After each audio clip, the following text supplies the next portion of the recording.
Hello budding engineers, welcome to Acumen GATE Academy. I really hope कि आप लोग बहुत ही अच्छे हैं और दिवाली के लिए यू ऑल आर एक्साइटेड। हो भी ना, क्यों ना हो। क्योंकि हमको रिसेंटली एक बहुत ही अच्छी न्यूज़ मिली है एंड दैट इज कि गवर्नमेंट ऑफ गुजरात जो है वो कहीं ना कहीं computer science, IT as well as electronics engineers के लिए 677 वैकेंसीज जो हैं वो अनाउंस कर चुकी है for wireless PSI as well as technical operator job के लिए। आई रियली होप कि आप सब लोगों ने जो पहला वीडियो है वो देख लिया होगा, जहां पे आपको ये इन्फॉर्मेशन मिल गया होगा कि अगर आपका बीटेक कंप्लीटेड है या फिर बीटेक कंप्लीट होने वाला है in the field of computer science, IT और electronics and communication, then you would be eligible to apply for this wireless PSI as well as technical operator का जॉब। वैकेंसी बहुत ज्यादा है, ऑलमोस्ट डबल है compare to previous recruitment. तो इसको attempt करना तो बनता ही है।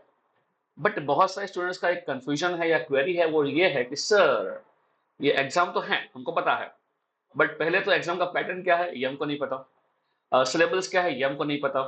तो बस मृणाल सर प्रकट हो गए हैं और आपके लिए ढूंढ के लाए हैं ये पूरा इंफॉर्मेशन।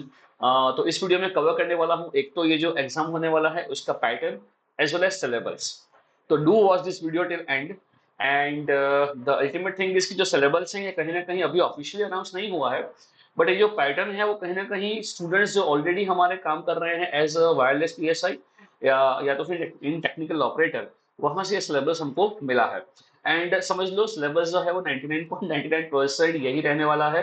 पैटर्न भी चेंज हुआ है बिकॉज अल्टीमेटली ना हर एक एग्जाम से पहले जो सचिवालय है गांधीनगर में, ये रिक्रूटमेंट रूल्स निकालता है जिसको बोलते हैं आरआर। तो इन दिस आरआर वो लोग एग्जाम का पैटर्न है, सिलेबस है, ये सब कुछ चीजें अपडेट करते हैं। तो कहीं ना कहीं जो मेरे पास कटआउट भी हैं वो इसी आरआर से हैं। तो ये डेटा कहीं ना कहीं ऑफिशियल है। But very soon I hope post Diwali जो ओजस वेबसाइट है, जो ऑफिशियल गवर्नमेंट ऑफ गुजरात का वेबसाइट है, उस पे भी हमको ये चीज डिटेल एडवर्टाइजमेंट के साथ मिल जाएगा। तो अभी हम आपके लिए लेके आए हैं ये एग्जाम होने जो वाली है उसका pattern as well as syllabus. तो चलिए without wasting our time let us start off with the exam का पैटर्न क्या है। तो अब अपनी स्क्रीन के ऊपर ये देख पा रहे हो कि अगर हम बात कर रहे हैं पैटर्न के बारे में तो यहाँ पे पेपर जो है वो दो हिस्सों में डिवाइडेड हैं, part A as well as part B. अगर हम टोटल एग्जाम की बात कर रहे हैं तो ये 200 मार्क का पेपर रहने वाला है, 3 घंटे का एग्जाम है एंड 200 एमसीक्यू है। तो सिंपल बात हो गई कि अगर हम बात कर रहे हैं 200 एमसीक्यू है, 3 घंटे का एग्जाम है, तो हर एक क्वेश्चन 1 मार्क का होने वाला है। जो यहाँ दो सेगमेंट है यानी कि पार्ट ए और पार्ट बी, तो आप अपनी स्क्रीन पर देख पा रहे हो कि जो पार्ट ए है, part A would include 4 subjects, basically reasoning and data interpretation, quantitative aptitude, constitution of India, current affairs and GK. हर एक का जो वेटेज है वो भी आपको दिख रहा होगा, 25 25 15 15, यानी कि तकरीबन 80 क्वेश्चंस हमारे आने वाले हैं in this reasoning, quantitative aptitude, constitution of India, current affairs and GK में से हर एक क्वेश्चन का वेटेज 1 मार्क का है, तो हो गया हमारे 80 मार्क्स। तो 200 में से जो 80 मार्क हैं वो हमारा पार्ट वन कवर करने वाला है। इसमें से जो सेक्शनल कट ऑफ होता है वो है 40% मार्क्स, यानी कि आपको 40% ऑफ 80 लाने पड़ेंगे to qualify for the next round. Minimum criteria है, यानी कि आपको ये सेक्शनल कट ऑफ भी क्लियर करना पड़ेगा। सर यहाँ नेगेटिव मार्किंग है कि नहीं? तो बिल्कुल, यहाँ पे 1/4 नेगेटिव मार्किंग है, यानी कि अगर आपने ऑप्शन टिक किया और वो ऑप्शन शायद गलत हो गया, इन दैट केस आपके 1 मार्क तो जाएगा ही जाएगा, बट साथ में 1/4 यानी कि 0.25 मार्क्स भी चले जाएंगे, नेगेटिव मार्किंग है। एंड अगर इसमें आप क्वेश्चन अटेम्प्ट किए, देखे और आपका एक भी ऑप्शन नहीं आया, ए बी सी डी में से आप कुछ भी नहीं टिक करते हो, तो भी आपको यहाँ ऑप्शन ई टिक करना पड़ेगा। अगर आप ऑप्शन ई टिक नहीं करते हो तो आपका 1 मार्क सीधा ही चला जाएगा, -1 मार्क्स होगा। यही पैटर्न होता है जीपीएससी का। तो पहली बात तो ये जो एग्जाम रहेगा it won't be online exam, offline exam होने वाला है, ओएमआर शीट पे एग्जाम होगा। तो आई really hope it is clear कि अगर आपने क्वेश्चन अटेम्प्ट किया, देखा, विच मीन्स आपको एटलीस्ट ऑप्शन ई तो टिक करना ही करना है, उसका नेगेटिव मार्क नहीं होगा। तो option E basically describes that कि आपने क्वेश्चन देखा है और आपने उसको छोड़ दिया है without attempting, without solving the question, right. अगर क्वेश्चन सॉल्व करते हो और अगर आपका ऑप्शन गलत हो जाता है, in that case you would B penalty लगेगा लगेगा आपको, जो होगा 1/4 नेगेटिव मार्किंग। तो आई होप कि ये बातें क्लियर हैं। एंड अगर हम बात कर रहे हैं पैटर्न के बारे में, चलते हैं वहीं पे। दो पार्ट में डिवाइड किया गया है। एक ही पेपर रहेगा बट दो हिस्सों में डिवाइड किया गया है, part A and part B. Part A 80 mark का kind of non technical. And अगर हम मूव करते हैं टुवर्ड्स पार्ट बी, जो आपको स्क्रीन के ऊपर दिखाई दे रहा है, ये 120 मार्क का एमसीक्यू रहेगा। यानी कि 120 क्वेश्चंस हैं, 120 मार्क के एमसीक्यू रहेंगे। यहाँ भी मिनिमम क्वालिफाइंग मार्क्स 40% है। तो तकरीबन मोटा मोटा बात यह है बेटा कि पेपर जो है ये हमारा 200 मार्क का होने वाला है। उसमें से 80 मार्क्स जो है वो नॉन टेक्निकल हैं और 120 मार्क्स जो है वो टेक्निकल हैं। दोनों में जो सेक्शनल कट ऑफ है वो 40-40% है। यानी कि आपको आगे के राउंड के लिए क्वालिफाई होने के लिए दोनों सेक्शन के अंदर जो ओवरऑल कट ऑफ होगा वो तो अलग ही बात है, बट दोनों सेक्शन के अंदर आपको 40% मिनिमम क्वालिफाई करने पड़ेंगे। तो ये पेपर पैटर्न होने के बाद let us move towards the syllabus. तो अगर हम बात कर रहे हैं कि जो रिक्रूटमेंट है वो बेसिकली है for computer science, IT as well as electronics. तो बच्चे लोग सिलेबस भी ऐसा ही यहाँ पे रखा गया है, जो दोनों ब्रांच में इक्वली इंपॉर्टेंट हैं, इक्वली डिस्ट्रीब्यूटेड हैं, और जीटीयू के सिलेबस में ये पार्ट है। As you can see on your screen, जो पहला सब्जेक्ट यहाँ पे आपको दिख रहा है वो है electronic component devices and circuits. तो ये पूरा सब्जेक्ट जो है it is basically kind of, समझ लो कि सेमीकंडक्टर डिवाइसेस हो गए, डायोड हो गया, मॉसफेट हो गया, जेफेट हो गया, ट्रांजिस्टर हो गया, पावर एम्पलीफायर्स हो गए, राइट। तो दिस इज व्हाट ऑलरेडी हर एक ब्रांच, कंप्यूटर हो, आईटी हो, या तो फिर इलेक्ट्रॉनिक्स हो, ये तीनों ब्रांच जो है वो सेमेस्टर 3 का सब्जेक्ट है ये। और सेमेस्टर 3 में सब ब्रांचेस से सब्जेक्ट, कॉमन सब्जेक्ट पढ़ती है। बट कहीं ना कहीं मुझे लगता है कि ये जो है टूवर्ड्स इलेक्ट्रॉनिक्स साइड जाएगा। तो यहाँ जो कंप्यूटर साइंस के स्टूडेंट्स हैं उनको थोड़ा और मेहनत करना पड़ेगा। यहाँ टोटल मिला के 10 सब्जेक्ट्स हैं। जहाँ जो सबसे पहला सब्जेक्ट यहाँ डिस्क्राइब किया गया है वो है electronics components devices and circuits, right. And next, moving towards next subjects, digital electronics and VLSI. ये सब्जेक्ट भी तकरीबन कंप्यूटर साइंस हो गया, आईटी हो गया, या तो फिर इलेक्ट्रॉनिक्स हो गया, ये सब लोग जो है वो सेकंड थर्ड सेम में ही पढ़ते हैं। डिजिटल इलेक्ट्रॉनिक्स जहाँ पे नंबर सिस्टम हो गया, कॉम्बिनेशनल सर्किट हो गया, K map, Boolean algebra, logical gates as well as sequential circuits. VLSI भी इंक्लूड किया गया है, यानी मॉस हो गया, वीएचडीएल लॉजिक हो गया, एफपीजीए हो गया, PLA, A to D converter, D to A converter. ये जो चीजें हैं ये कहीं ना कहीं, again I am telling you, this is moving towards electronics. तो कंप्यूटर साइंस वाले घबरा मत जाइएगा, बिकॉज सिलेबस जो है मैंने बताया आधा आधा डिवाइड किया गया है। 50% सब्जेक्ट्स हैं ये ट्रिकलट्रॉनिक्स के अंदर होते हैं मेजरली, और वो लोग ढंग से पढ़ते हैं।